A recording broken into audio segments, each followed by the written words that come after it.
जय माता दी भक्तों, कैसे हैं आप सब। मैं आप सभी का स्वागत करती हूं अपने प्यारे से चैनल में भक्ति की शक्ति। जैसे कि आप सभी जानते हैं, आजकल के समय में मनुष्य इस संसार में सब कुछ प्राप्त कर सकता है, किंतु भगवती की भक्ति कुछ बिरले मनुष्य ही प्राप्त कर सकते हैं। कहते हैं इस कलयुग में सब कुछ संभव है, किंतु भक्ति कर पाना सबसे कठिन कार्य है। भक्ति किसी को यूं ही नहीं मिल जाती। जब कभी हमारे जन्मों जन्मों के कई सौ पुण्य जागृत होते हैं, तब हमें माँ भगवती की कृपा स्वरूप उनकी भक्ति प्राप्त होती है। माँ भगवती किसी न किसी प्रकार से हमें अपने अपने पास होने का अनुभव अवश्य कराती है, और जीवन में एक ऐसा समय आता है जब हमारे रोम रोम में, हमारे जीवन के प्रत्येक क्षण में, और यहाँ तक कि पृथ्वी के कण कण में हमें सिर्फ और सिर्फ माँ भगवती के ही दर्शन होने शुरू हो जाते हैं। लेकिन प्यारे भक्तों, माँ को पाना इतना आसान नहीं है। माँ की भक्ति कर पाना इतना आसान नहीं है। माँ तो पहले अपने तराजू में अपने बच्चों को तोलती है। कहते हैं ना कि जैसे एक सुनार कोई बहुमूल्य रत्न बनाने से पहले सोने को आँच में तपाता है, कई उस पर चोटें करता है, तब जाकर एक बहुमूल्य रत्न प्राप्त होता है। उसी प्रकार से माँ भगवती भी हमारी कई परीक्षाएं लेती हैं, कई कठिनाइयों से हमें गुजरना पड़ता है। जीवन में बहुत सारे दुख भी सहने पड़ते हैं। कितने प्रिय होते हैं जो हमारे छूट जाते हैं, और जीवन में बहुत सारी समस्याओं का सामना करना पड़ता है। किंतु भक्तों, जिस प्रकार एक बार रात के बाद दिन अवश्य निकलता है, उसी प्रकार माँ अपने बच्चों की भक्ति भी स्वीकार कर लेती है। किंतु बिना परीक्षा के तो माँ किसी को भी प्राप्त नहीं होती है।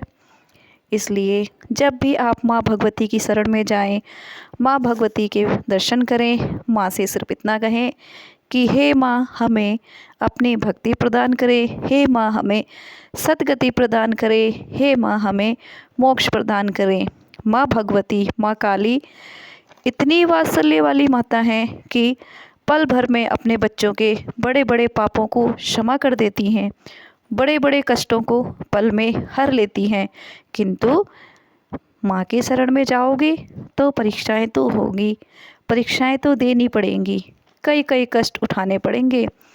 और जब आप बहुत सारे कष्टों को उठा लेंगे, आप अपने जीवन में मजबूत बन जाएंगे।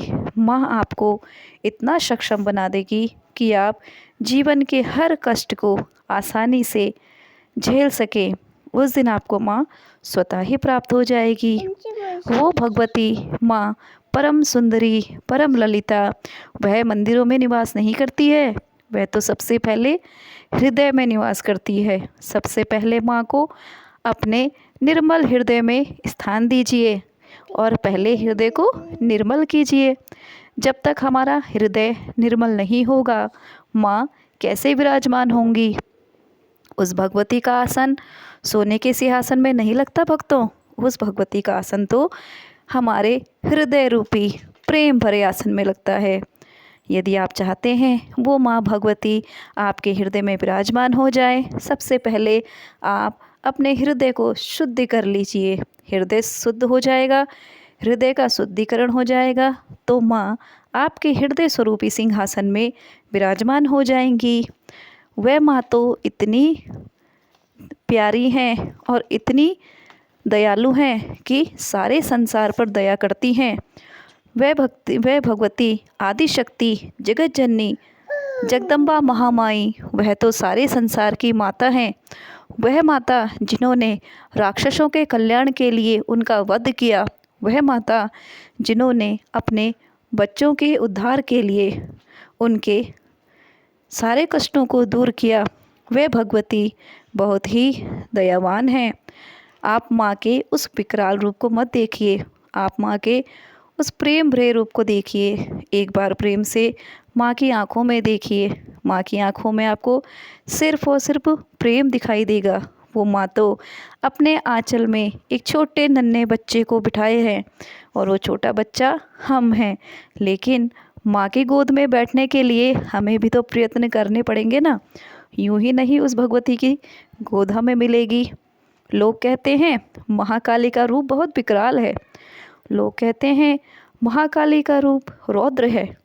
लेकिन मैं कहती हूँ कि माँ काली तो इस संसार की सबसे सुंदर, सबसे प्यारी और एक ऐसी स्त्री हैं जिसकी तुलना इस संसार में अन्य किसी से की ही नहीं जा सकती। वो माँ भगवती, वो माँ परम सुंदरी, माँ ललिता, आदिशक्ति भगवती, जगत जननी जगदम्बिका, वो महामाई जिस दिन कृपा करती है सारे संसार के कष्ट अपने आप ही दूर हो जाते हैं। आज की वीडियो में बस इतना ही। मैं आपसे फिर मिलूँगी अपनी माँ भगवती आदिशक्ति के विषय में, फिर आपसे बहुत सी बातें करूँगी। तब तक के लिए आप सबको नमस्कार। जय माता दी। माँ भगवती की कृपा आप सब पर बनी रहे। जय महाकाली, जय माँ आदिशक्ति, जय जगत जननी।